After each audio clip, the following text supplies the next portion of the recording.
La liberté de la presse est un pilier de la démocratie et il importe de la préserver en Europe et dans notre pays, en ces temps où la démocratie est remise en cause dans ses fondements, à nos frontières même, et dans tant de pays du monde, et à l'heure où la désinformation se répand partout sur les réseaux sociaux. Nous étions hier dans une réunion à Matignon avec la Première ministre et l'un des piliers sur le comité de cohésion entre France et Ukraine, donc avec à la fois les militaires mais aussi les politiques. Et le pilier de la désinformation a été évoqué de façon très importante et très prégnante. La Commission des affaires européennes, que j'ai l'honneur de présider, a désigné 3 rapporteurs. Alors, il y a Florence Blatrix-Contat, André Gattolin et Catherine Morin-Desailly sur le règlement que la Commission européenne propose pour créer un cadre législatif européen commun sur la liberté des médias. L'objectif est louable, garantir l'indépendance des médias, notamment en contrôlant les concentrations entre organes de presse. Le texte instituerait pour cela un comité de régulation européen chargé de préserver le pluralisme du paysage médiatique européen, ce qui est assez novateur par rapport à notre propre système national de régulation des médias. Nos rapporteurs reviendront dans un instant, en introduction de cette table ronde, sur le contenu de ce texte et ses enjeux, sur lesquels il est crucial pour nous, législateurs, d'échanger avec vous, professionnels de la presse écrite et en ligne, en partant de votre expérience, de votre vécu, de vos aspirations et de vos souhaits. C'est l'objectif de cette table ronde. Permettez-moi auparavant de rappeler que la Commission des affaires européennes du Sénat a préalablement contrôlé la conformité de cette proposition législative européenne au principe de subsidiarité. En effet, les traités fondateurs européens confient aux parlements nationaux le soin de vérifier que l'Union européenne reste bien dans son rôle, intervient à bon escient et évite l'excès de réglementation. À ce titre, la commission que je préside reçoit toutes les propositions législatives de la Commission européenne et les examine sous cet angle. La plupart respectent la répartition des compétences entre l'Union européenne et ses États membres fixée dans les traités. Mais il arrive que ce ne soit pas le cas. Nous proposons alors au Sénat de le dénoncer en adoptant un avis motivé qui alerte sur le risque que l'Union européenne aille trop loin dans ses compétences. C'est ce que nous avons jugé utile de faire concernant cette initiative sur une régulation européenne de la liberté des médias. Notre commission a donc adopté à l'unanimité une proposition d'avis motivé qui est devenue résolution définitive du Sénat le 11 décembre dernier. Selon nous, en effet, le texte présenté par la Commission européenne n'est pas conforme à ce principe de prudence et d'équilibre qui doit borner les initiatives du législateur européen et préserver la marge de manœuvre des parlements nationaux. Nos rapporteurs reviendront sans doute sur les motifs de cette décision qui ne contestent nullement les intentions, les objectifs ou le fond même du texte, mais qui discutent sa valeur ajoutée par rapport à un cadre législatif national déjà très développé en France et qui interroge sa base juridique, la Commission européenne fondant son initiative sur le seul article 114 du traité sur le fonctionnement de l'Union européenne, destiné à assurer le fonctionnement du marché intérieur. Or, s'il existe un marché intérieur des médias en Europe, celui-ci n'échappe pas à une segmentation nationale, culturelle et linguistique qui justifie tout autant d'invoquer l'article 167 du même traité, lequel appelle au respect de la diversité culturelle et des législations nationales. Cela a mérité d'être souligné par le Sénat. À présent, nous sommes très heureux de démarrer avec vous ce matin et en commun avec la Commission Culture et son président Laurent Lafont, l'examen au fond de ce projet de règlement européen qui aura sans doute de profondes répercussions sur votre secteur. Laurent, c'est à toi. Merci, Monsieur le Président, cher Jean-François. En effet, avec le président de la Commission des affaires européennes, nous avons souhaité ce matin consacrer une matinée à ce texte important sur la liberté des médias en Europe, ce règlement dit European Media Freedom Act. C'est une méthode que nous aimons bien ici au Sénat, à savoir anticiper et non pas subir la législation européenne. Et je remercie la Commission des affaires européennes pour le choix de cette thématique et le travail qui va vous être présenté dans un instant par la rapporteure qui a donné lieu à cette résolution. Le projet dont nous allons débattre recoupe largement plusieurs enjeux sur lesquels la Commission de la Culture a eu à se prononcer ces dernières années. Je ne vais pas les rappeler de manière exhaustive, mais en plus des travaux de notre rapporteur, que je cherchais du regard, Michel Laugier, rapporteur budgétaire sur la presse, je pense en particulier aux travaux qu'avait mené Catherine Morin-Desailly, travaux pionniers sur le sujet, sur la régulation dans le secteur du numérique et la lutte contre les fausses informations et la haine en ligne, qui sont des préoccupations partagées au niveau du continent, bien entendu. Je pense également à la loi adoptée sur les droits voisins des éditeurs et des agences de presse, qui constitue la transposition française d'une directive. Nous avons eu l'occasion d'en parler avec certains d'entre vous à plusieurs reprises. Et enfin, à la commission d'enquête sur la concentration des médias. David Assouline en était le rapporteur et j'en étais le président, commission qui a travaillé l'année dernière et qui a établi un panorama très large dans toute l'Europe des différentes approches, mais également des convergences sur ces problématiques. Ces sujets constituent le cœur même du projet de règlement européen sur lequel nous allons débattre ce matin. Cependant, tel quel, le projet pose en effet de redoutables difficultés. Le président Rapin vient de les rappeler. Elles sont d'ordre juridique, comme la Commission des affaires européennes l'a relevé en adoptant le 8 décembre dernier la proposition de résolution de Florence Blatrix-Contat, Catherine Morin-Desailly et d'André Gattolin, qui soulève une sérieuse réserve sur la base juridique du texte. Mais les difficultés relèvent également des principes. Dans quelle mesure le projet de règlement est-il compatible avec les fondements de notre droit, et je pense en particulier à la loi de 1881 et également à celle de 1986 sur l'audiovisuel. Je remercie nos intervenants à qui nous allons donner la parole dans quelques instants, mais avant, nous allons donner la parole aux rapporteurs de la Commission des affaires européennes pour qu'ils présentent leur résolution. On fait comme ça, Jean-François ? Oui, voilà. On présentera après. Et on vous donne la parole, je vous présenterai après. Alors, Merci, Monsieur le Président. Messieurs les Présidents, Mesdames, Messieurs, mes chers collègues, nous entamons avec cette audition collective dont je me réjouis l'examen au fond d'un texte dense, touffu et complexe.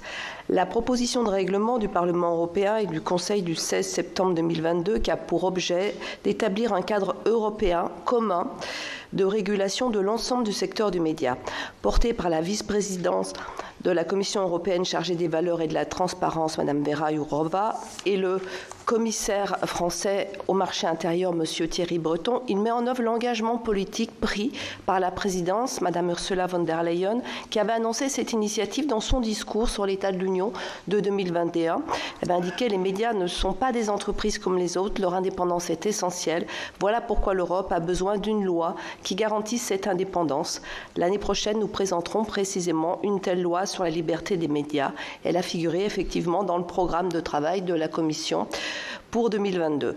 Donc elle prolonge un paquet de mesures, cela a été dit, destinées d'une part à réguler le cadre d'exercice des services numériques et des services des médias, et d'autre part à défendre la liberté de la presse conformément au plan d'action de la Commission européenne pour la démocratie européenne, tout en établissant un nouveau cadre législatif commun et harmonisé d'un marché intérieur des services de médias. C'est donc un texte aux objectifs louables, ambitieux mais disparates. Cela a été dit, nous partageons l'objectif principal de cette nouvelle proposition de législation européenne. Il s'agit, au vu des constats qui ont pu être faits depuis quelques années dans quelques pays de l'Union européenne, et récemment notamment en Pologne et en Hongrie, de renforcer la liberté et l'indépendance éditoriale des entreprises de médias en recommandant des financements dédiés aux médias de service public, des mesures sur l'attribution équitable et transparente de la publicité, des règles sur la transparence de la propriété des organes de presse et un contrôle des concentrations. Ce texte institue pour cela un comité de régulation européen qui jouerait également un rôle spécifique dans la lutte contre la désinformation. Ce comité se substituerait au groupe des régulateurs européens pour les services de médias audiovisuels, l'ERGA, institué par la directive SMA. et il aurait compétence pour protéger toutes les entreprises de médias contre des mesures nationales injustifiées, disproportionnées et discriminatoires afin de préserver le pluralisme d'un paysage médiatique européen, de garantir son bon fonctionnement et de renforcer la protection de l'état de droit. Que cette préoccupation, que cette inquiétude, que cette nécessité d'agir soit largement partagée au niveau européen, cela ne fait guère de doute. Mais, comme vient de l'indiquer le président Rapin, la base juridique de l'article 114 destinée à assurer le fonctionnement optimal du marché intérieur des services de médias nous a paru contestable.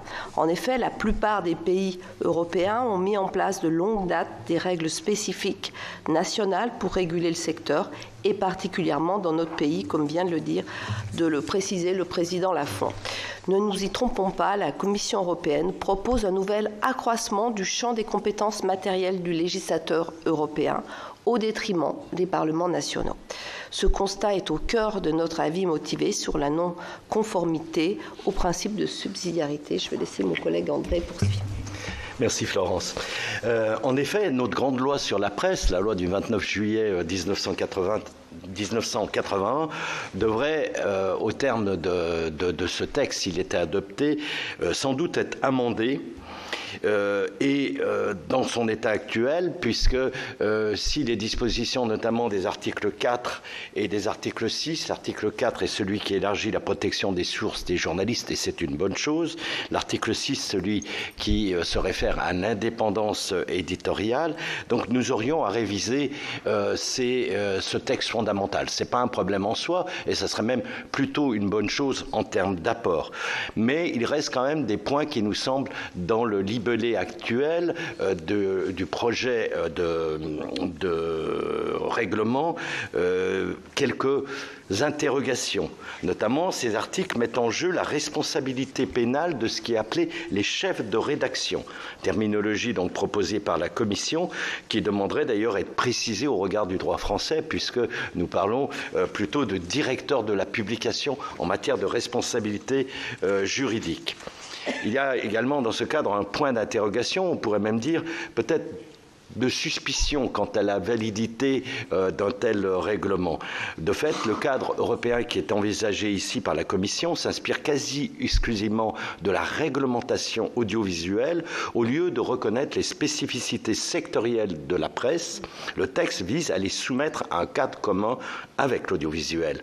Or, s'il est possible dans une certaine mesure de justifier l'existence d'un marché unique dans l'Union européenne pour les services audiovisuels, il nous a paru plus contestable de postuler l'existence d'un marché européen pour la presse compte tenu de l'importance des différences culturelles et linguistiques entre les États membres. Et là, ça a été rappelé, la base juridique utilisée est celle de l'article 114 du traité de fonctionnement de l'Union européenne, donc qui est celui qui gère le marché unique, alors que nous avons aussi d'autres articles comme le 167 qui traite de la diversité culturelle. Le premier est de compétence exclusive de l'Union et de la Commission.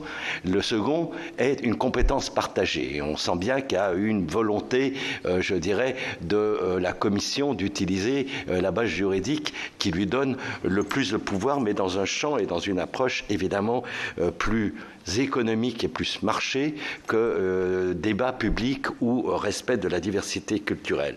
Par ailleurs, nous nous interrogeons sur l'articulation de ce texte avec les trois principaux textes européens qui constituent la base de l'acquis communautaire en matière de régulation des médias.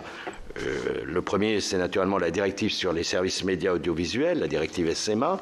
Il y a également la directive établissant des règles sur l'exercice du droit d'auteur et des droits voisins applicables à certaines transmissions en ligne d'organismes de radiodiffusion et de retransmission de programmes de télévision et de radio. C'est la fameuse directive CAPSAT 2 qui nous concerne moins, puisque là on est dans un débat plutôt concernant la presse écrite.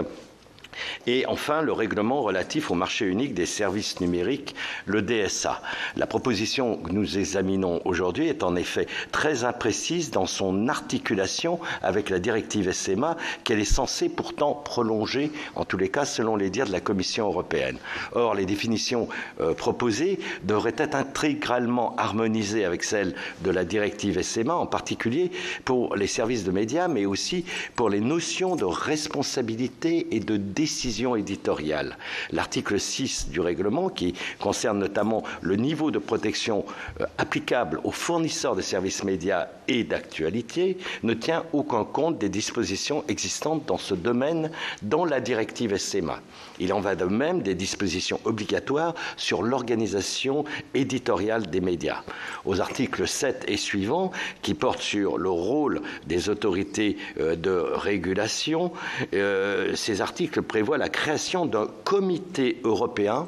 Au passage, d'ailleurs, nous sommes inquiétés de la traduction du terme, de la première formulation qui parle en anglais de board, qui exprime un conseil, mais beaucoup plus puissant. Donc un comité et un board, ce n'est pas tout à fait la même chose. En tous les cas, c'est l'équivalence qu'a donné pour l'instant la Commission à ces deux termes.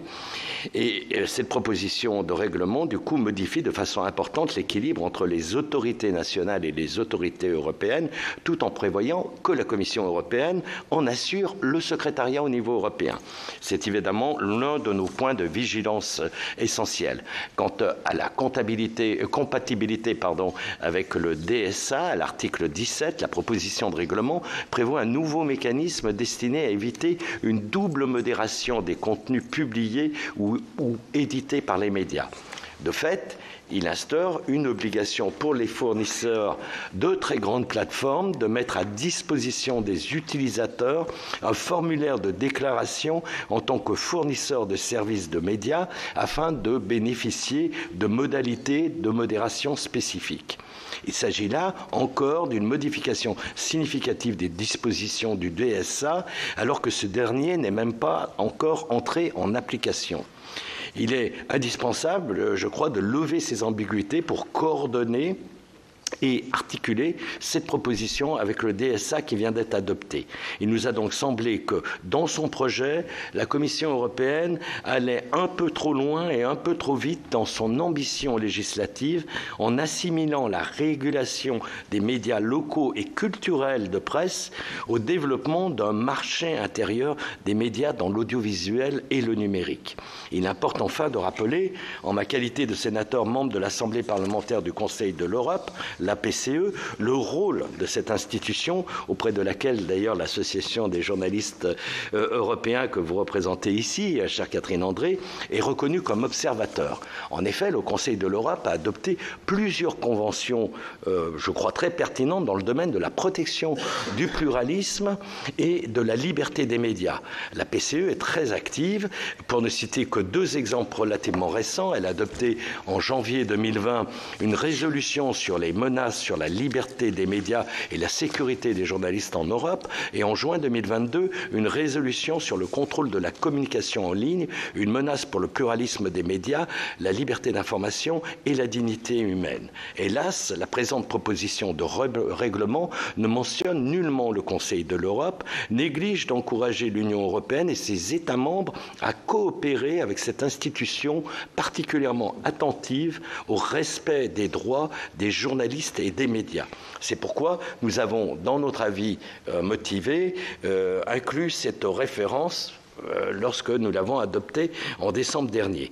Nous avons maintenant hâte de vous entendre et d'échanger avec vous sur vos réactions, vos analyses, vos expériences par rapport à ce projet. Je vous remercie. Merci. Vous voyez qu'à ce stade, le projet de règlement soulève de nombreuses questions de notre côté et je ne doute pas qu'elle vous interroge aussi. Et bien sûr, nous sommes très heureux, comme André Gattolin vient de le dire, de vous entendre et d'échanger avec vous. Avant de vous donner la parole, je vais quand même vous présenter, en commençant par Jean-Pierre de Keraoul, président de Sogemedia, président de l'Association européenne des éditeurs et de la commission juridique de l'Alliance de la presse d'information générale, l'APIGE. Madame Cécile Dubois, qui est cofondatrice et rédactrice en chef de 94 citoyens et coprésidente du syndicat de la presse indépendante d'information en ligne, le SPIL. Monsieur Patrick Evenot, président de l'Observatoire de la déontologie de l'information. Non. Corrigez alors si nous nous sommes trompés. L'ODI a disparu quand a été créé le Conseil de déontologie journalistique et de médiation que j'ai fondé et dont j'étais le président. Et donc je suis ex-président de l'Observatoire et ex-président du CDJM, mais je reste toujours et avant tout historien des médias, titulaire d'une chaire à la Sorbonne, même si maintenant je suis professeur émérite. Très bien, merci d'avoir corrigé. Christophe Deloire, qui est président de Reporters sans frontières. Et alors, il y a assez de présidents dans cette salle pour ne pas en rajouter un. Moi, je suis directeur général et secrétaire général. Bon, écoutez, je crois ne pas me tromper en disant que Mme Catherine André est vice-présidente de l'Association des journalistes européens, rédactrice en chef adjointe d'Alternative économique, cofondatrice et directrice de Vox Europe. C'est exact. Merci, vous m'avez rattrapé au dernier moment. Et ben sans plus tarder, je vais vous donner la parole. Je ne sais pas qui commence, monsieur de Keraoul, peut-être, si vous voulez. Oui. Entendu à votre convenance, Madame la sénatrice, Mesdames les sénatrices, Messieurs les présidents, et je fais court pour aller tout de suite au sujet. Les éditeurs de presse européens partagent évidemment le souci de la Commission et n'ont évidemment aucune réserve sur les intentions du projet. Et je crois que c'est un point qui nous rassemble tous. Et je dirais que prévenir les risques d'ingérence extérieure, garantir l'indépendance des médias, assurer une meilleure transparence, on n'a évidemment aucun problème là-dessus. Et sur plusieurs des mesures envisagées dans le texte actuel, nous n'avons également aucune objection, pour autant qu'elles poursuivent les objectifs effectivement mentionnés à l'instant. Nous avons, comme vous le savez et vous l'avez déjà évoqué, 3 sujets de préoccupation principaux. Le premier, c'est le fameux article 6, qui, dans sa rédaction actuelle, avec effectivement des difficultés un peu de traduction, revient à confier, semble-t-il, au rédacteur en chef l'ensemble des décisions éditoriales, ce qui revient, en France par exemple, à priver le directeur de publication, ce qui est en anglais le publisher, de sa capacité effective à diriger. Notre sentiment, qui est, je crois, quand même une affaire de bon sens, c'est qu'on ne peut pas disjoindre l'autorité et la responsabilité dans aucune situation.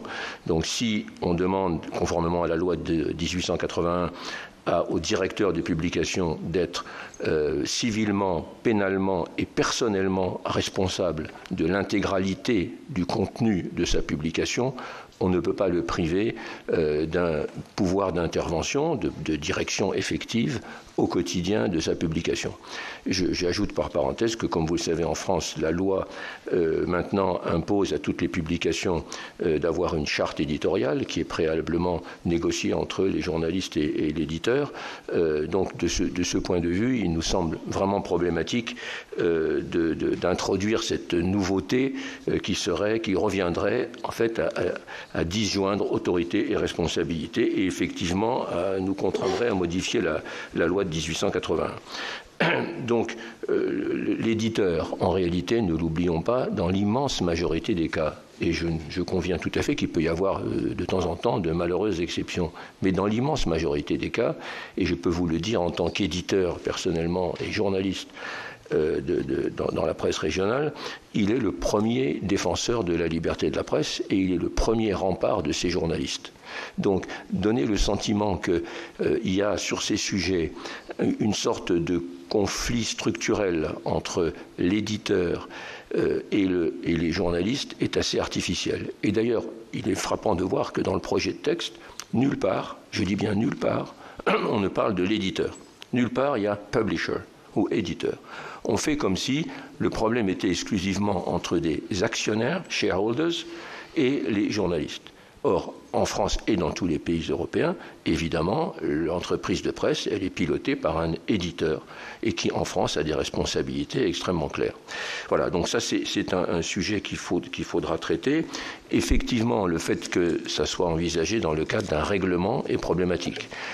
Il est envisagé, comme vous savez, aujourd'hui, c'est discuté au Parlement européen où nous étions la semaine dernière, peut-être de séparer le texte actuel en une version qui relèverait d'une directive et une partie du règlement.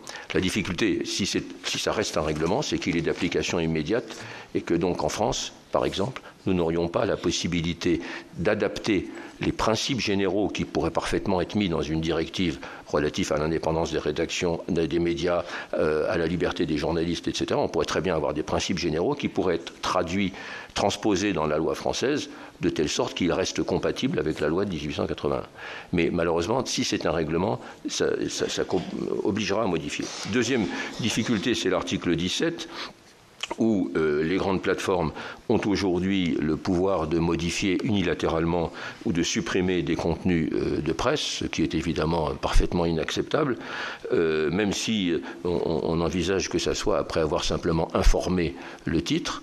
Il y a deux difficultés. La première, c'est qu'il faudrait que les éditeurs des sites en question se déclarent auprès des grandes plateformes, et que donc se déclarent en tant que publication, et que les grandes plateformes seraient les juges, en réalité, de ce qu'est de la presse et ce qui n'est pas de la presse. Bon, c'est évidemment totalement inacceptable qu'en fonction de l'humeur de M. Musk, qui est, comme vous savez, assez variable d'un jour à l'autre, on puisse dire celui-là c'est de la presse, puis celui-là c'est pas de la presse. Bon, il n'y a aucune légitimité à ça. Donc il faut trouver une formule de labellisation. C'est pas simple parce que les situations sont différentes d'un pays à l'autre.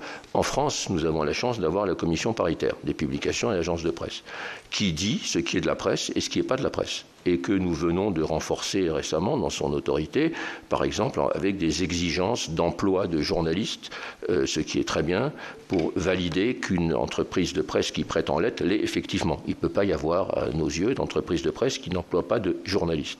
Donc cette instance de la commission paritaire, qui a une légitimité politique et professionnelle, et elle est composée de représentants des ministres et de représentants des professionnels, et elle joue son rôle, et il n'y a malheureusement pas toujours l'équivalent dans les autres pays.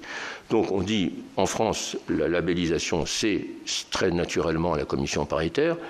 S'il y a des équivalents dans d'autres pays, on pourrait considérer que ce sont ces équivalents aussi qui valident. À défaut, il peut y avoir d'autres instances qui ont été évoquées, le GTI ou autres, qui pourraient jouer ce rôle, à condition, à nos yeux, qu'effectivement les éditeurs de presse, dans leurs responsabilités, y soient associés. Parce qu'on peut difficilement imaginer qu'une instance labellisante n'ait pas de légitimité à la fois démocratique et professionnelle. Donc il faut résoudre le problème de légitimité. Mais nous, éditeurs de presse européens, nous sommes tout à fait ouverts à différentes possibilités de labellisation, à condition que ce ne soient pas les plateformes qui s'y substituent. Évidemment, il est, deuxième point, pas acceptable qu'il y ait une décision sans procédure contradictoire. Il va de soi que si une plateforme considère qu'elle doit supprimer un contenu de presse qui serait contraire à ses conditions générales d'utilisation, c'est pas un critère acceptable. Il faut qu'il y ait une procédure contradictoire, il faut qu'elle informe de son intention de suppression à l'éditeur, et que l'éditeur ait la possibilité de répondre, et qu'à défaut, ce soit le juge judiciaire qui tranche, et non pas la plateforme, comme dans la version actuelle. Dernier point, le fameux Conseil européen des médias, je serai bref là-dessus. Il nous semble que dans sa définition actuelle, il n'a pas vraiment de justification à s'occuper de l'affaire de presse écrite. Autant, comme vous l'avez indiqué, Monsieur le Président, il peut se justifier quand on parle d'audiovisuel. En matière de presse écrite, on ne voit pas bien quelle serait sa compétence. Et j'ai d'ailleurs remarqué que l'ARCOM, qui serait supposé être notre représentant français au sein du board, a bien fait savoir qu'elle souhaitait absolument pas, elle n'a pas de compétences en matière de presse et elle souhaite absolument pas en avoir. Au total, je crois qu'il ne faut pas mettre en place des mauvaises solutions pour résoudre de vrais problèmes. Oui, il y a des problèmes de liberté de la presse. Oui, il y a des journalistes menacés. Oui, dans certains pays européens, la liberté de la presse n'est pas respectée. Nous avons eu récemment, même en France, avec le cas d'un hebdo en Bretagne, des menaces de mort sur des journalistes. Donc nous, éditeurs de presse, sommes totalement solidaires de nos journalistes, évidemment, pour protéger leur liberté et leur capacité à exercer leur métier. Mais n'inventons pas un marché intérieur de la presse écrite qui n'existe pas pour résoudre ce problème. N'oublions pas que la vraie menace sur l'économie de la presse aujourd'hui, c'est la puissance considérable des grandes plateformes, et que donc le vrai sujet, c'est comment on rééquilibre cette puissance entre les grandes plateformes et les éditeurs de presse, qui soient digitaux, écrits ou les deux.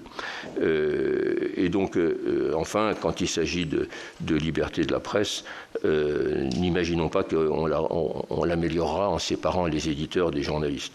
L'éditeur, comme je le disais, il est le premier rempart des journalistes. On est ensemble face à un tel défi démocratique, industriel, professionnel, dans le déséquilibre de puissance entre les grandes plateformes et la presse, que c'est vraiment pas le moment, ni les uns ni les autres, d'avoir des postures. Nous devons nous battre ensemble, journalistes et éditeurs, pour sauver la presse, la renouveler et lui permettre de jouer son rôle au service de la démocratie. Merci. Madame Cécile Dubois.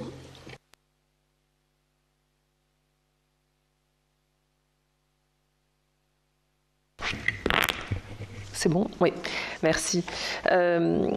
Alors nous, on trouve ce règlement, alors on partage globalement les lignes rouges que vous avez évoquées, un certain nombre de lignes rouges que vous avez évoquées.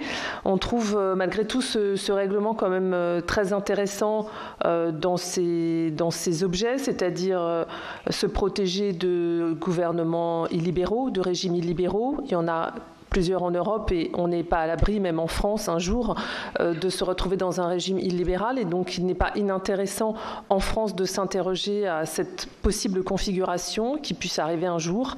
Et donc, de voir comment aussi en France, on pourrait se prémunir de l'arrivée éventuelle d'un régime illibéral et comment l'Europe pourrait peut-être nous aider en ce sens.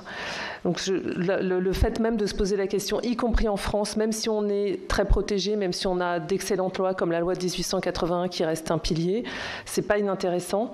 Et l'autre point, c'est le dialogue avec les plateformes. Ça reste évidemment aussi un très gros sujet pour nous. C'est l'un des principaux sujets. Ce sont les plateformes avec lesquelles il est extrêmement difficile d'avoir un dialogue puisque c'est forcément complètement disproportionné. Enfin, on n'est pas du tout dans les mêmes rapports de force.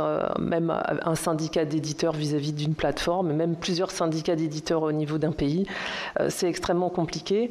En ce sens, le règlement nous semble apporter des pistes intéressantes et à commencer par ce super comité qui ambitionne de développer un dialogue peut-être un peu plus suivi aussi avec les plateformes, qui ne soit pas seulement un règlement de temps en temps avec des décisions coup près, mais peut-être la possibilité d'un dialogue constructif avec les plateformes auxquelles pourraient participer tous les pays, les éditeurs, les syndicats d'éditeurs. La réserve qu'on a par rapport à ce super comité, c'est qu'effectivement, comme vous l'avez rappelé, ça se présente comme un super comité. Vous avez rappelé, monsieur le sénateur, que la proposition du règlement était même que le secrétariat soit assuré par la Commission européenne. Donc là, vraiment, on se dit que c'est complètement téléguidé par la Commission européenne et c'est un problème. Là, on est complètement d'accord. Donc, je profite pour rappeler que le SPIL fait partie d'une association européenne qui s'appelle News Media Europe, qui a fait un certain nombre de propositions, un certain nombre d'amendements. Et cette association a proposé notamment comme amendement d'intégrer des éditeurs, des représentants d'éditeurs, des représentants de syndicats d'éditeurs ou d'associations d'éditeurs dans ce super comité, dans la gouvernance de ce super comité. Nous, SPIL, y souscrivons complètement. Élargir cette gouvernance non seulement aux autorités locales, mais aussi à des représentants des éditeurs, nous semblerait peut-être de nature à rééquilibrer un peu le pouvoir de ce comité.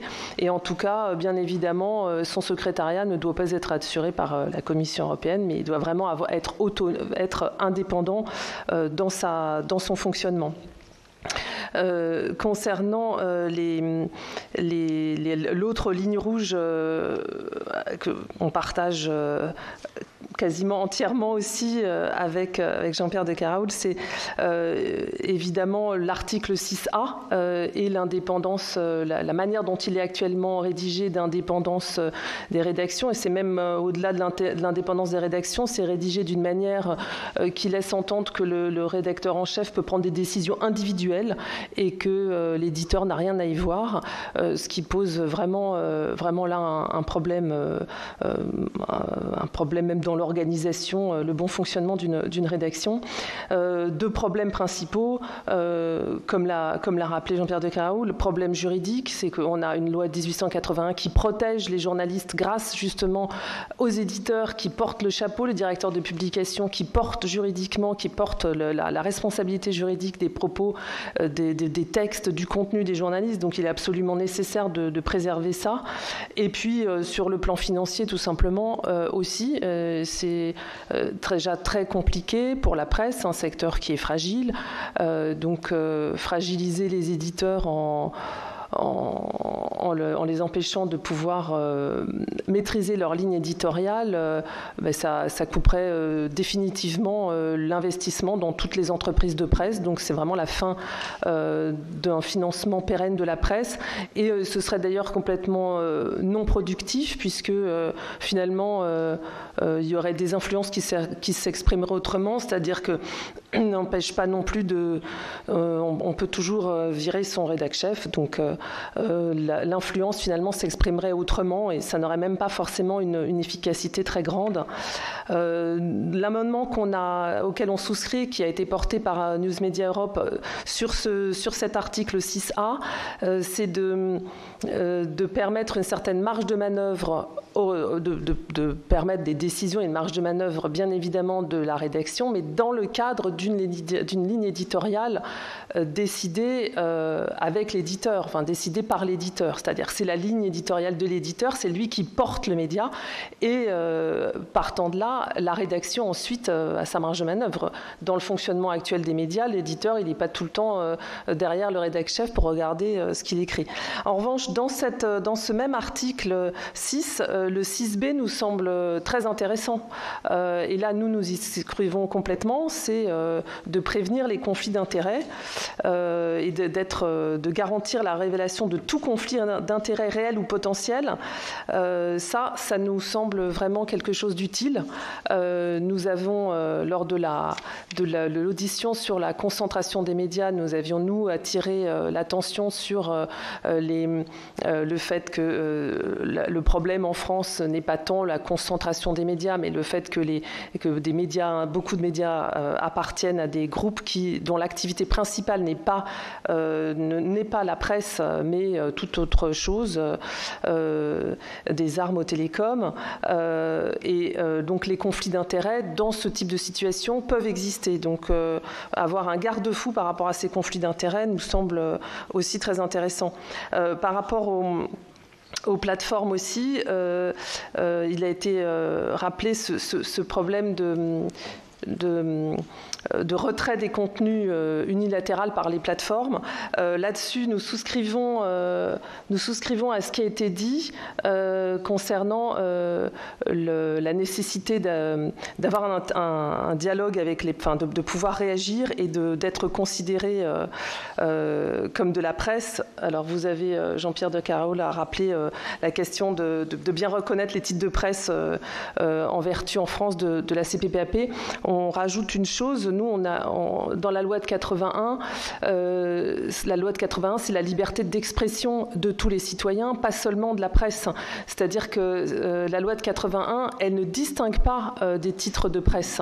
La loi de 81, c'est vraiment l'expression des citoyens, des éditeurs, des citoyens. Et là, c'est pour nous le problème que poserait en fait le traitement prioritaire des médias, au-delà même de distinguer les médias, est-ce que c'est un média CPPAP ou pas, qui certes est important, c'est important aussi de pouvoir de veiller à ce qu'un citoyen ou un lanceur d'alerte qui s'exprime sur des plateformes ne puisse pas voir son contenu retiré d'une manière unilatérale et qu'il ait lui aussi le moyen, une instance pour réagir, qu'il ait lui aussi droit à une procédure contradictoire. Et juste pour insister sur ce point du rapport avec les plateformes là-dessus, malgré tout ce règlement met vraiment l'accent sur quelque chose qui est absolument nécessaire, c'est que nous avons en France un problème, enfin dans tous les pays nous avons un énorme problème avec les plateformes, c'est qu'elles sont totalement sous-staffées dans les pays pour pouvoir réagir par rapport à ces questions de contenu. Nous avons, des éditeurs, plusieurs éditeurs qui ont eu des problèmes de comptes piratés, des tas de problèmes et qui ne peuvent pas avoir d'interlocuteurs dans les plateformes parce qu'il y a une personne qui est censée être en relation avec les médias, une personne qui est censée... Mais en fait, ces personnes-là sont toutes seules pour tout le pays, donc elles sont évidemment pas du tout disponibles. Donc même si on peut avoir éventuellement leur téléphone portable, ça sert strictement à rien, elles ne répondront jamais. Et donc là, on a vraiment un problème. Peut-être qu'au-delà même de ce règlement, la France pourrait légiférer pour exiger d'avoir un interlocuteur pour les médias et un interlocuteur aussi pour tous les citoyens. Enfin, il faut que les citoyens qui voient leur compte usurpé, qui voient leur contenu supprimé d'une manière totalement arbitraire, puissent réagir. Je pense que j'ai déjà parlé longtemps, donc j'arrêterai là. On a beaucoup d'autres remarques, mais c'était vraiment les points essentiels. Alors, pour la déontologie, Monsieur Patrick Evenot. Merci. Voilà. Merci, Monsieur le Président. Bon, je ne recommence pas les formules de politesse. Évidemment, il y a un trouble dans les Andins, comme aurait dit Boris Vian, et que les sénateurs connaissent bien, parce que les Andins, ce sont les raies de foin que l'on coupe et qui sont parallèles. Enfin, je parle pour les représentants des provinces françaises qui connaissent bien cela. Il y a un trouble dans les Andins. Pourquoi ? Premièrement, parce que l'Europe veut appliquer le même système à 3 ensembles démocratiques différents. D'un côté, les démocraties illibérales de l'Europe de l'Est, et ce sont elles qui sont visées en premier, évidemment. Et évidemment qu'il faut faire quelque chose pour les Hongrois, pour etc., etc. Bien, mais il y a ceux-là où le pouvoir et où les oligarques contrôlent de fait les médias en entente absolue entre les deux. Et donc là où il y a un vrai problème et où l'Europe veut agir, mais ne peut pas agir en se dirigeant directement contre un pays, essaye d'assimiler à l'ensemble. Deuxièmement, il y a les démocraties libérales classiques qu'on pourrait mettre dans l'Europe du Nord, l'Allemagne, etc., où il n'y a évidemment pas de problème. Bon, quelques-uns, de temps en temps, il y a forcément toujours des problèmes, humains, trop humains, mais bon. Et puis, les démocraties libérales instables, je les appelle comme ça, je mettrai dedans la France et l'Italie, qui sont qui sont entre les deux, quoi, pour l'instant. Bon, puis on pourrait peut-être en mettre d'autres. Alors, comment conjuguer, comment concilier, comment aligner la Hongrie, l'Allemagne et la France ? Pouf. OK ? Bien.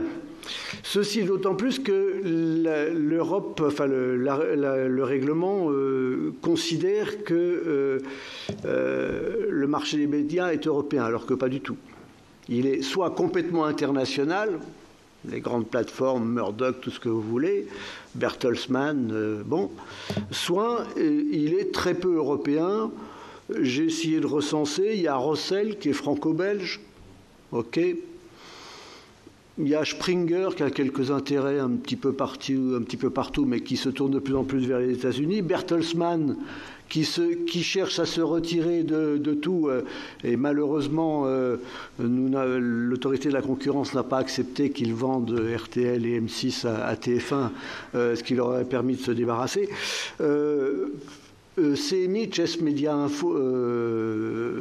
Invest de Kretinsky, qui est à cheval sur la Tchéquie et sur la France, et puis Mediaset, Berlusconi, Italie, Espagne, et Vivendi, mais pas Vivendi, Canal+ seulement, qui rayonne mais qui est un pôle de divertissement uniquement et qui n'exporte que Canal+, mais qui n'exporte pas C8, CNews, heureusement.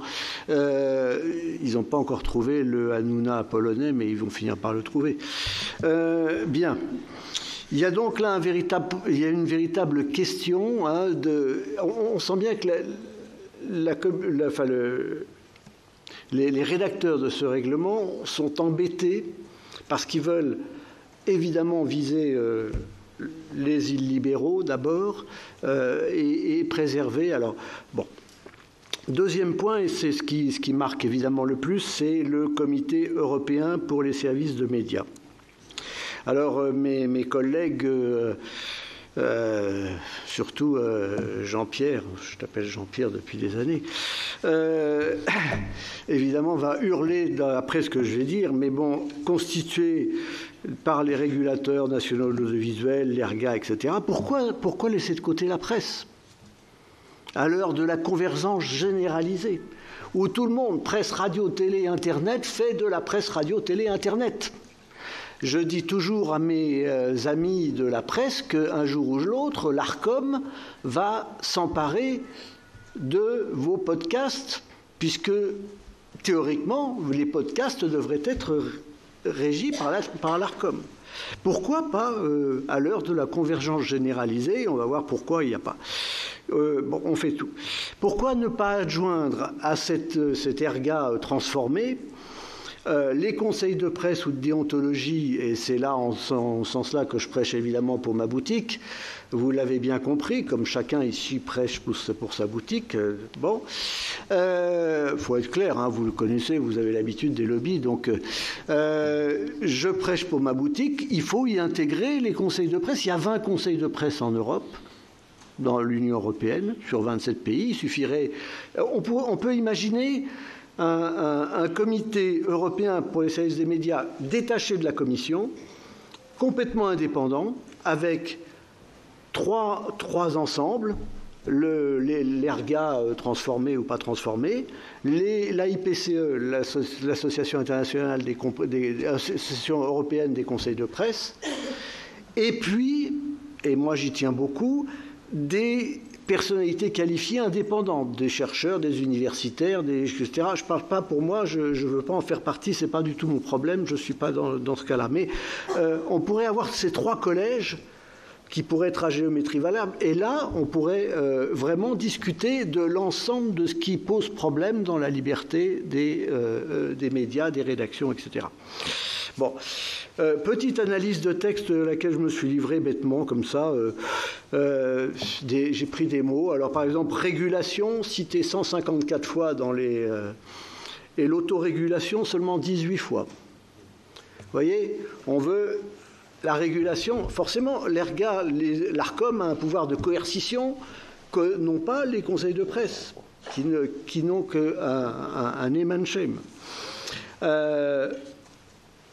L'indépendance, cité 129 fois, le pluralisme, 73 fois, mais ils ne font pas partie des définitions de l'article 2 du règlement.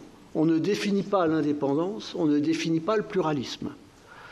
Est-ce que c'est le pluralisme interne? Est-ce que c'est le pluralisme externe? Est-ce que c'est l'indépendance des médias, des journalistes, de quatesque, si je puis dire. Les usages des consommateurs, aucune occurrence. Les usages n'existent pas dans cette réglementation. C'est un peu étonnant. La convergence, 11 occurrences seulement. C'est aussi un peu un problème. Et puis on va être quasiment sur un pied d'égalité entre la liberté et la concentration. Liberté citée 62 fois seulement. 62 fois seulement en 50 et je ne sais pas combien de pages. La concentration, 65... Comment ? Titre compris. Oui, oui. Et la concentration, 54 fois. Et là, il y a évidemment quelque chose qui, par exemple, au paragraphe 20, la ligne éditoriale a fait l'objet d'un accord entre les propriétaires et les chefs de rédaction. C'est un tout petit peu simpliste. C'est faire fi de la nature même des médias. Les médias sont des objets tripartites, c'est-à-dire à la fois une entreprise, détenue par un ou plusieurs actionnaires, une rédaction et un public. Enfin, je l'ai déjà dit quand j'ai été auditionné, vous vous souvenez, M. Lafont, sur la concentration, mais tant qu'on ne tient pas compte de ça, on ne comprend rien aux médias.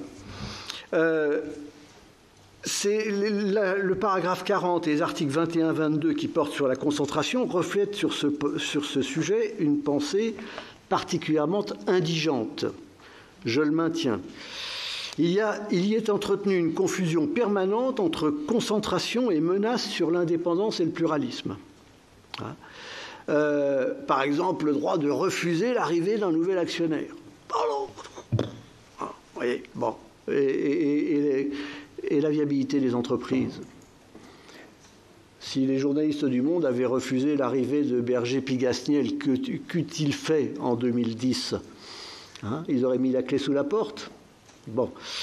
Monsieur Evenot, je vais vous demander de raccourcir un petit peu pour que tout le monde puisse passer. J'ai presque fini. Qu'on puisse vous poser des questions ensuite. Alors, évidemment, il arrive, voire Bolloré, que des actionnaires soient toxiques. Mais ils ne sont pas tous, même quand ils sont concentrés, toxiques. C'est là où il y a véritablement une confusion. Bon, voir la commission que vous avez présidée, M. Lafont, donc on ne va pas y revenir. Et puis, ce n'est pas forcément une question de concentration. M. Nicolas Barré, directeur de la rédaction des Échos, qui se fait virer par son propriétaire, enfin, ce n'est pas le propriétaire, mais c'est l'éditeur, comme dirait M. Jean-Pierre Vitude-Keraoult, mais l'éditeur, il est sous la houlette du propriétaire. Directement comme ça, ce n'est pas une question de concentration. Bernard Arnault, il a un tout petit groupe de médias.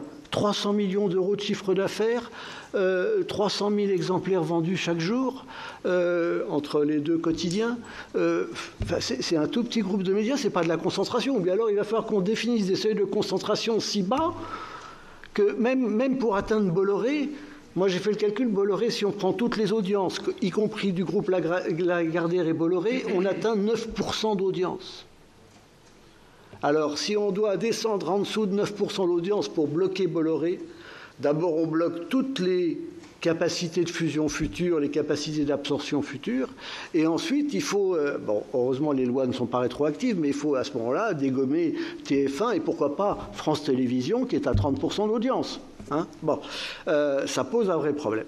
Donc il y a là véritablement, je vais conclure très rapidement. Il y a là véritablement un problème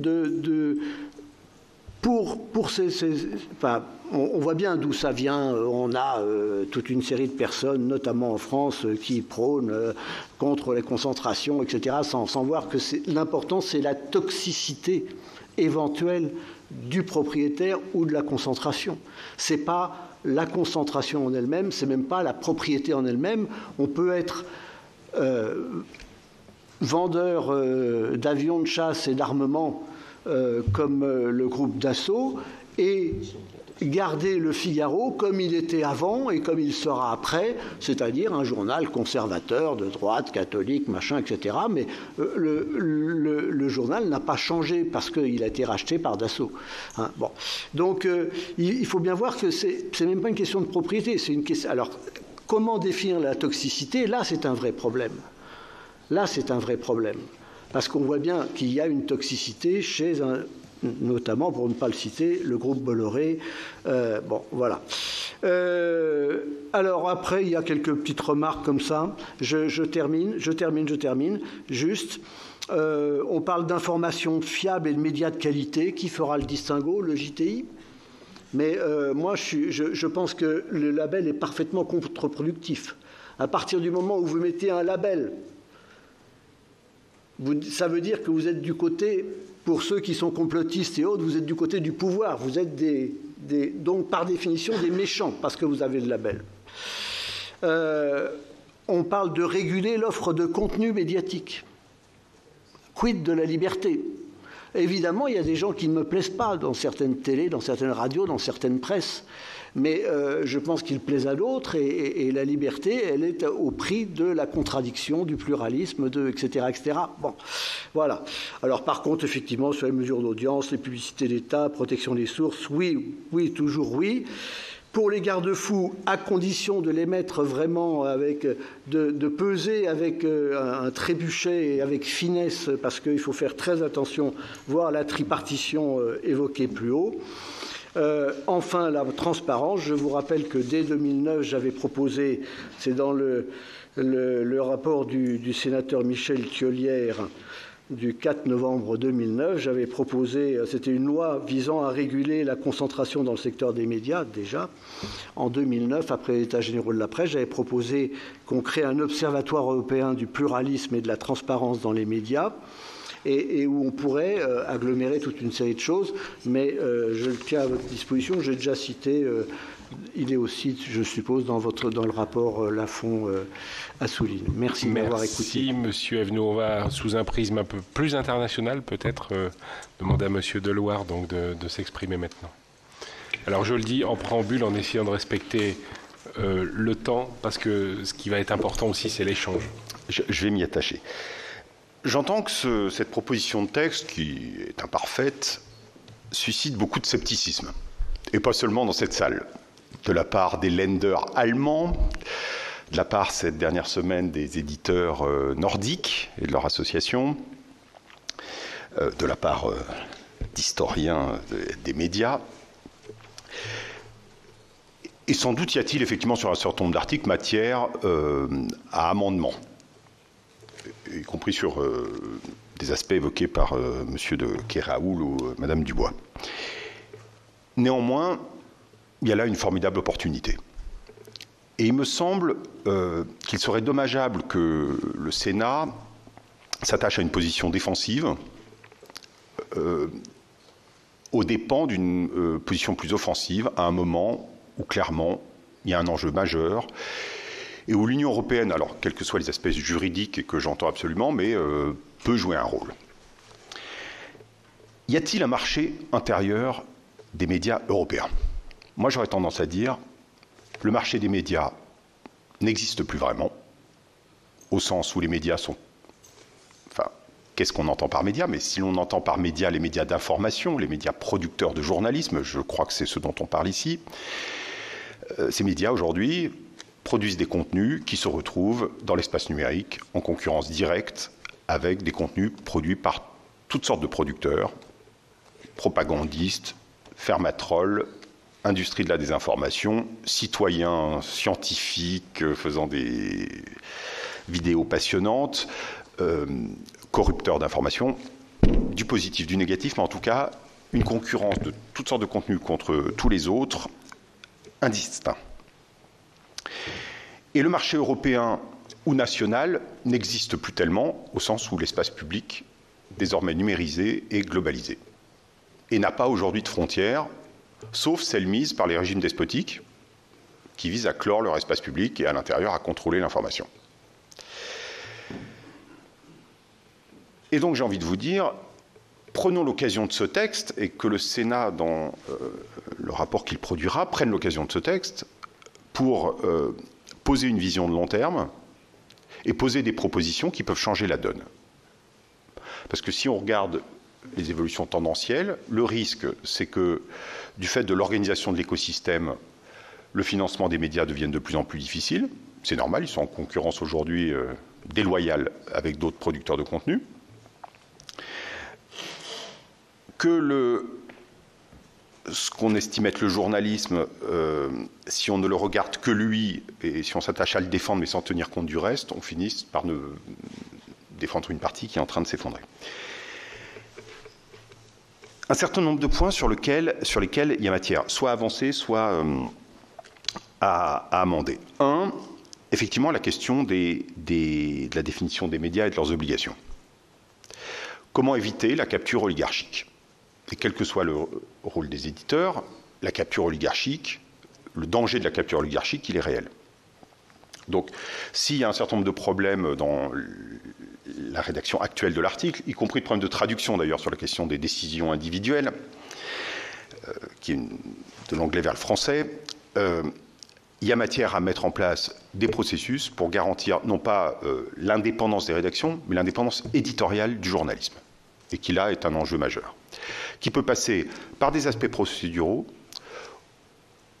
processuels, ou par des mesures visant par exemple à introduire des notions telles que des formes de trafic d'influence dans le champ de l'information. On a formulé des propositions sur ce sujet. La deuxième question, qui est celle du rapport aux plateformes. Et je rejoins Jean-Pierre de Keralou sur ce point, qu'aujourd'hui, les plateformes, alors non plus, ou n'auront plus à partir du 1er janvier 2024, au moment de la mise en œuvre du DSA, tous les droits, mais le DSA est plutôt orienté, à supposer qu'il soit bien appliqué, sur la distinction entre le licite et l'illicite, et pas tellement sur l'organisation du champ du licite. Et où là, l'article 17, aujourd'hui, qui prévoit simplement que les plateformes feront tout leur possible pour prévenir à l'avance de décisions de modération, c'est un engagement dérisoire au regard des enjeux. La question, c'est comment fait-on pour que les plateformes, d'une certaine manière, puissent protéger l'information journalistique, puissent même lui redonner une forme d'avantage. Comment on peut amplifier la fiabilité de l'information? Et de ce point de vue-là, il y a besoin de formes de distinction. On a besoin, et les différents intervenants l'ont évoqué, on a besoin aujourd'hui de distinguer ce qui relève du journalisme de ce qui n'en relève pas. Et ça, tous les parlements du monde sont confrontés à ce sujet-là. Si on ne fait pas ça, on n'arrivera pas à réintroduire un mécanisme de promotion de la fiabilité dans l'espace public. La Journalism Trust Initiative, qui a été citée à plusieurs occasions, est un moyen non discrétionnaire, sans organe qui décide qui est journaliste, qui ne l'est pas, puisque c'est sur la base d'une norme désormais européenne édictée sous les égides du Comité européen de normalisation par des représentants très différents d'éditeurs, de journalistes, d'associations de consommateurs, de diverses associations, une norme transparente qui peut faire l'objet de vérification de la conformité des médias par le marché de la certification, qui est un marché régulé en Europe et dans d'autres territoires, et qui est assez proche de la CPPAP, mais qui peut avoir cet avantage d'être reconnu par les plateformes à l'échelle internationale, ce qui n'est pas le cas de la CPPAP. Puis l'autre problème de la CPPAP, c'est de ne pas tenir compte aujourd'hui de la convergence médiatique et du fait qu'il y a une convergence de la télévision, de la radio, enfin des différentes formes de médias sur l'espace numérique. La JTI est déjà citée explicitement et implicitement dans le projet de EMFA. L'enjeu serait de donner obligation aux plateformes d'utiliser un tel mécanisme de promotion de la fiabilité de l'information. J'attire votre attention sur une chose, c'est qu'il y a eu la Commission européenne a négocié avec les plateformes numériques et d'autres acteurs un code de conduite contre la désinformation. Il y a un engagement qui est l'engagement numéro 22, qui est un engagement léger, qui demandait aux plateformes de mettre en place des indicateurs de fiabilité de l'information. Ce texte avait été négocié avec elles, mais les plateformes, vous le savez, pouvaient signer tel ou tel engagement et ne pas souscrire aux autres. Une seule, sur les 14 possibles, a souscrit cet engagement. On est aujourd'hui dans la situation où les plateformes numériques refusent prétendent mener des opérations contre la désinformation, sont en fait, comme vous le savez, au moment même où il y a des obligations, des nouvelles obligations du fait du DSA, de licencier toutes leurs équipes dites Trust and Safety, celles qui devraient traiter de ces sujets-là, sont en train de se désarmer, et ne veulent pas surtout s'engager sur ce qui est fondamental, c'est que nos espaces publics démocratiques ont été construits parce qu'il y avait des mécanismes à travers la régulation des médias, à travers l'autorégulation des journalistes, pour favoriser la fiabilité de l'information. Et le MFA est vraiment une occasion pour faire ça, et ce serait dommage de rater cette occasion. Troisième chose, c'est l'occasion aussi, le MFA, de mettre en place un mécanisme de protection des espaces informationnels démocratiques, sur la base de systèmes de réciprocité tels que nous l'avons proposé, qui est défendu déjà par des États. Nous devons trouver des moyens pour que les ingérences étrangères puissent être traitées sur le fondement d'un cadre juridique et pas sur des décisions, comme ça a été le cas au début de la guerre en Ukraine, des décisions sur la base de sanctions économiques de la part de la Commission européenne. Il faut créer un cadre juridique spécifique pour traiter de cette question-là, pour trouver une troisième voie entre la refragmentation des espaces publics, des espaces numériques, et le maintien d'une ouverture des démocraties, tandis que les dictatures, elles, sont fermées et mènent des opérations de déstabilisation. Voilà pour 3 propositions. C'est l'occasion, ce texte, de mettre en place un régime de responsabilité pour les différents acteurs, des droits et des devoirs, qui ne sont pas les mêmes pour les différents types d'acteurs. Et puis enfin, je rejoindrai aussi différents intervenants sur le fait que sans doute y a-t-il eu une erreur, enfin qui est un peu dommageable au moment de l'établissement du DSA, qui est le rôle très important dévolu à la Commission européenne elle-même. Là, il s'agit bien de dégager les décisions sur ces questions de toute influence politique, y compris évidemment de la Commission européenne elle-même. Merci.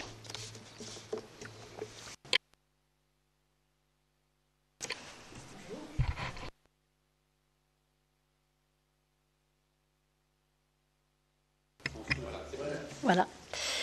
Merci. C'est pas évident de parler en dernier parce qu'évidemment, énormément d'éléments ont déjà été apportés. Je vais essayer de ne pas les répéter, mais de dire ce à quoi éventuellement on souscrit.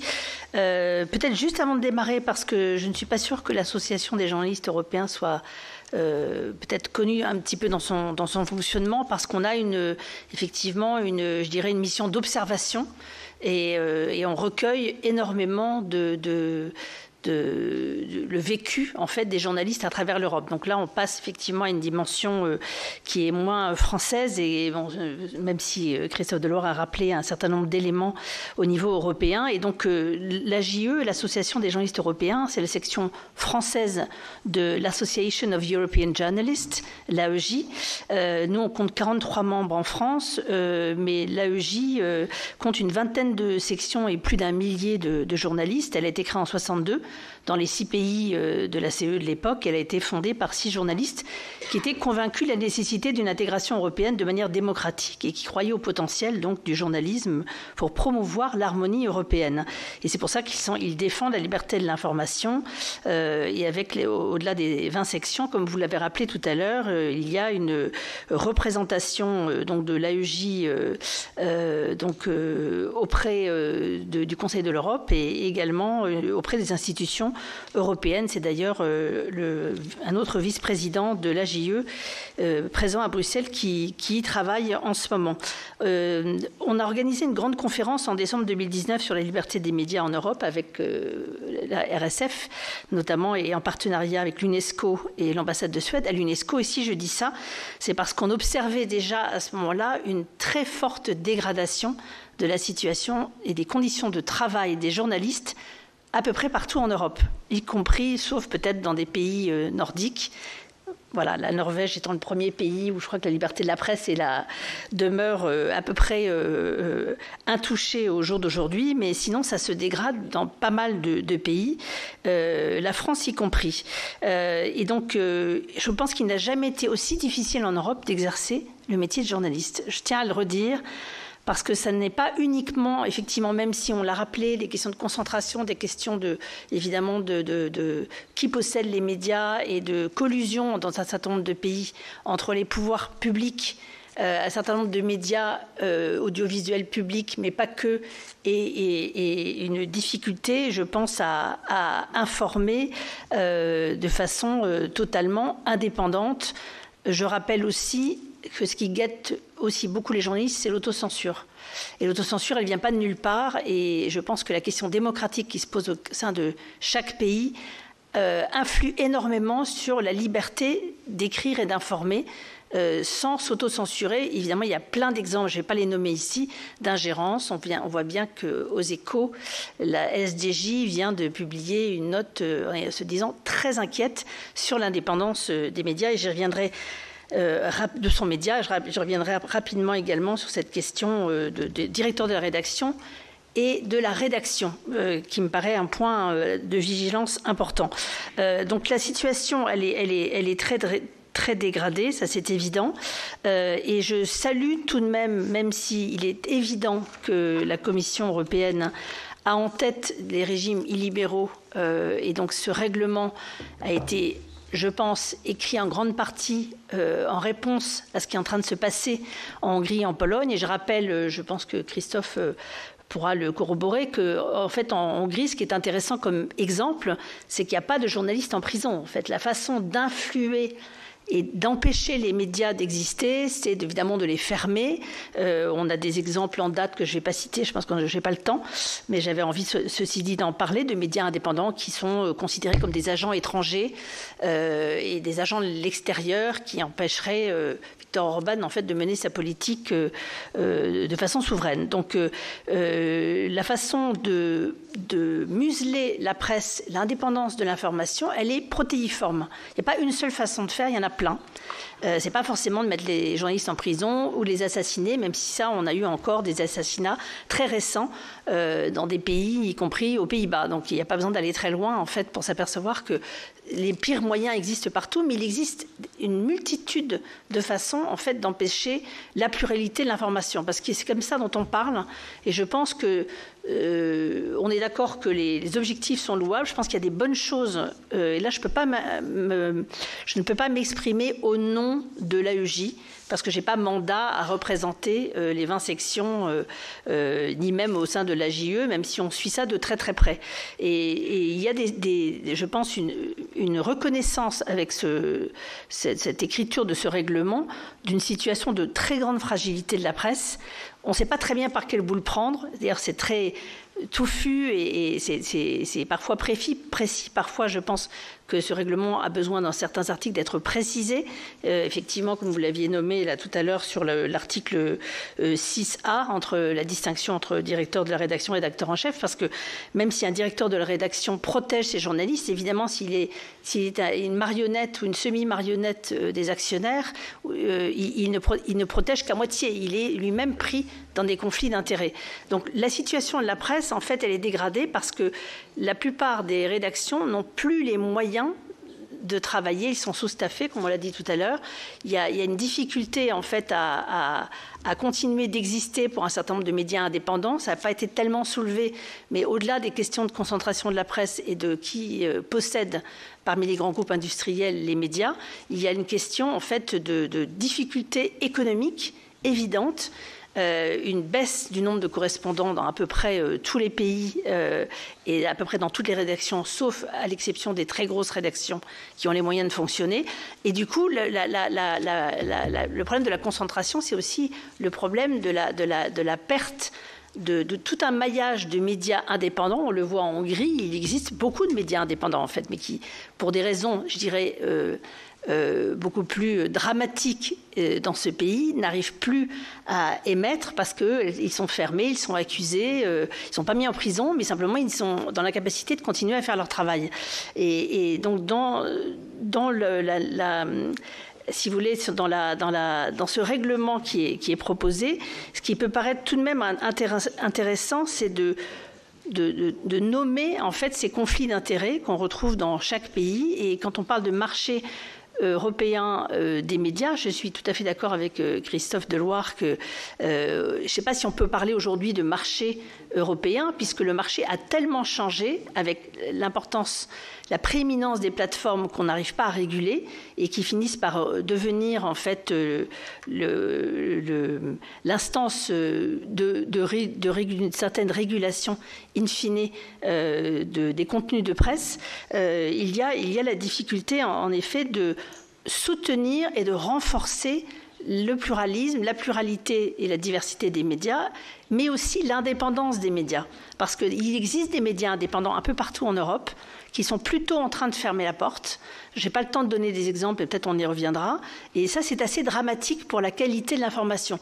Ensuite, peut-être, je ne rentre pas dans les détails, mais je suis d'accord avec Cécile Dubois que l'article 6B nous paraît tout à fait intéressant. La question des plateformes est un point de vigilance énorme. Je ne suis pas sûre que le règlement y réponde exactement.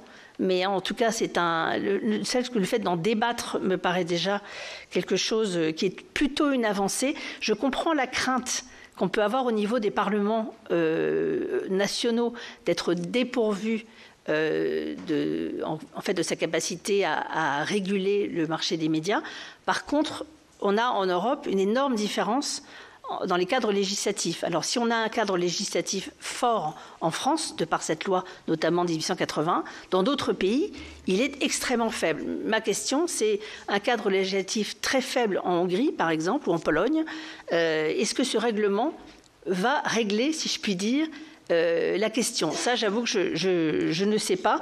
Je voudrais juste terminer, après on reviendra peut-être, si on a encore un peu de temps, avec les questions sur le périmètre en fait, de l'information qu'il ne faut pas circonscrire uniquement aux médias. Je pense aux lanceurs d'alerte, évidemment, mais je pense aussi à toute l'émergence effectivement, de podcasts ou d'informations relativement approfondies qui ne sont pas forcément uniquement produits par des médias traditionnels. Je pense que c'est l'information et la circulation d'une information plurielle auquel il faut réfléchir. Le règlement n'y répond, à mon sens, qu'à moitié, mais le fait de le nommer, d'en débattre, me paraît très important. Et en fait, pour finir, il n'y a peut-être pas de marché nationaux non plus des médias en tant que tel uniquement, puisque l'importance de l'information et de sa qualité, de la vérification pour la qualité de la démocratie fonctionne aussi de plus en plus en regardant ce que font les voisins.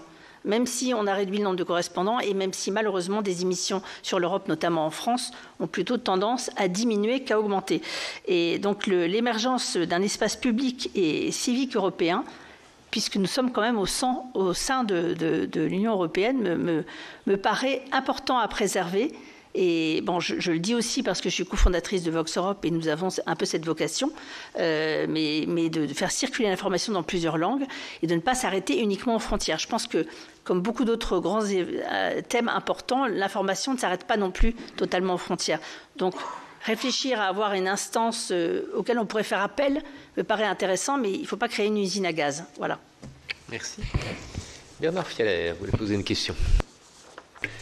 Merci. Moi, je voudrais avoir quelques éclaircissements, enfin un éclaircissement surtout sur un des points, enfin sur des mots que j'ai pu entendre là, puisque on est tous attachés à la liberté des médias, à la protection des journalistes. Moi, je voudrais savoir entre la liberté et la régulation, il y a tout un espace, à mon avis, c'est l'espace éthique, de la déontologie. Pour reprendre des mots de M. Elno, les droits et les devoirs. Et moi, il y a une confusion que j'entends toujours, et je ne trouve pas que les choses aient été éclairées, c'est la différence entre l'indépendance des médias et l'indépendance des journalistes. Et il y a une confusion permanente, et on se demande si ce n'est pas une façon de fuir ses responsabilités. En tout cas, je n'ai pas été plus éclairé parce que chaque fois qu'on s'interroge sur l'indépendance des uns, finalement la réponse se fait dans le domaine, quand on parle de l'indépendance des journalistes, on nous répond sur l'indépendance des médias et inversement. Et est-ce que vous pensez que le texte nous éclaire davantage? Je vais peut-être prendre toutes les questions et puis vous répondrez chacun sur les points sur lesquels vous souhaitez intervenir. André Gattolin. Oui, merci. Je voulais rebondir sur ce que vient de dire Catherine André, et que je partage totalement pour avoir fait dans cette commission un rapport il y a 2 ans et demi sur l'état de droit en Pologne, avoir rencontré beaucoup de responsables de presse indépendante. Moi, je crois, la question sincèrement qui fait que je motive, notre avis motivé, c'est que les instruments qui sont mis en place, c'est l'objectif de la commission, ne permettent pas de lutter efficacement contre le problème de la liberté de la presse en Pologne. Je m'entends, d'ailleurs, la commission, dans le texte, parle de l'attribution de publicité d'État, ça même. L'attribution de publicité privée, aujourd'hui en Pologne, il y a... Alors, l'oligarchie est une vraie explication, le lien politique extrêmement fort. Il y a 2 centrales d'achat d'espace qui sont complètement aux mains d'amis de dirigeants du pouvoir et qui décident, qui ont droit de vie et de mort. Mais c'est du privé. Alors la Commission, là, est dans la liberté d'entreprendre, selon ses principes et ses bases juridiques. Mon problème, c'est la manière dont la Commission, qui cherche, et c'est une bonne chose, et l'Union européenne, à s'emparer des questions d'état de droit qu'elle a totalement négligées dans sa construction historique, le fait sur des bases et des approches qui biaisent la capacité à réfléchir de manière plus globale à l'état de droit et à ses fonctionnements. C'est pour ça que la référence au Conseil de l'Europe, c'est pas simplement parce que j'y suis impliqué comme d'autres parlementaires. Ce travail de réflexion sur l'état de droit et la démocratie est peut-être plus fort et mérite.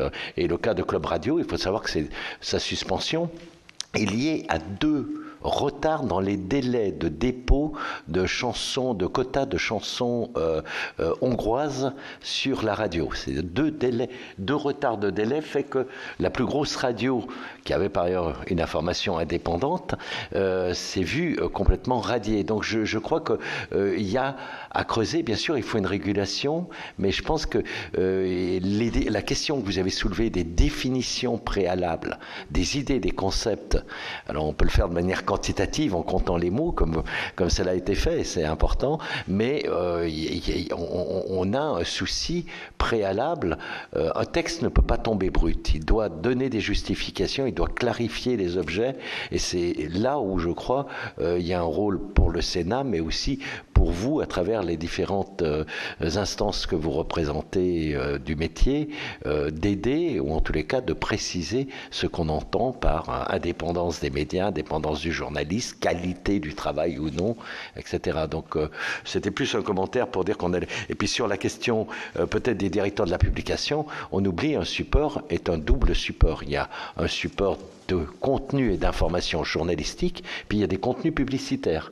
Qui en est responsable? Un rédacteur en chef n'est pas responsable du message publicitaire qui alimente financièrement. Donc cette question-là, à mon avis, n'est pas simple à poser, parce que ça peut conduire le directeur de la publication à avoir, mais comme il a une responsabilité finalement juridique, à avoir une forme d'autorégulation par rapport à l'entrée de moyens financiers. Pierre Ouzoulias souhaitait poser une question. Oui, merci Monsieur le Président. Merci beaucoup pour la clarté et surtout la liberté de vos propos. On entend bien, et je partage complètement le souci, qu'on doit aujourd'hui venir en aide aux journalistes dans les pays où leurs droits sont menacés. Mais comme il a été dit aussi par ailleurs, il ne faudrait pas pour cela que ça... abaisse le niveau de protection dont on profite en France. Vous l'avez dit très justement, la loi de 1880, c'est une loi de la liberté d'expression, ce qui est fondamental. Et moi, je la relie à la loi de 1901 sur la liberté d'association et 1905 sur la liberté de culte. Là, on a la base, le socle de l'état de droit républicain français, les trois glorieuses. Et je n'imagine pas que pour combattre une certaine forme d'illibéralisme à l'est de l'Europe, on puisse abaisser ces libertés. Donc, est-ce que vous, aujourd'hui, vous voyez une voie de compromis qui permettrait d'une part de garantir ce qui existe en France et qui a montré quand même son bon fonctionnement, parce que quand une loi date de 1880, on peut considérer qu'elle a quand même rempli son rôle. Pareil pour la loi de 1905 et de 1901. Donc comment les préserver tout en permettant en effet de conforter la liberté des journalistes dans les pays où ils sont où elle est menacée. Donc on a besoin aussi de votre diagnostic sur cette voie moyenne que nous pourrions défendre dans notre résolution, c'est-à-dire ne pas attaquer de façon un peu violente le règlement en considérant qu'il est important, mais aussi faire comprendre à la Commission qu'on peut trouver une voie médiane pour faire que les deux choses soient conciliables. Voilà, c'est sans doute une question compliquée, mais je pense qu'on doit se retrouver sur ce terrain-là pour avancer ensemble. Merci. Alors, je ne sais pas comment vous voulez, sur quel point vous voulez réagir ou répondre, et qui commence surtout. Monsieur Decker.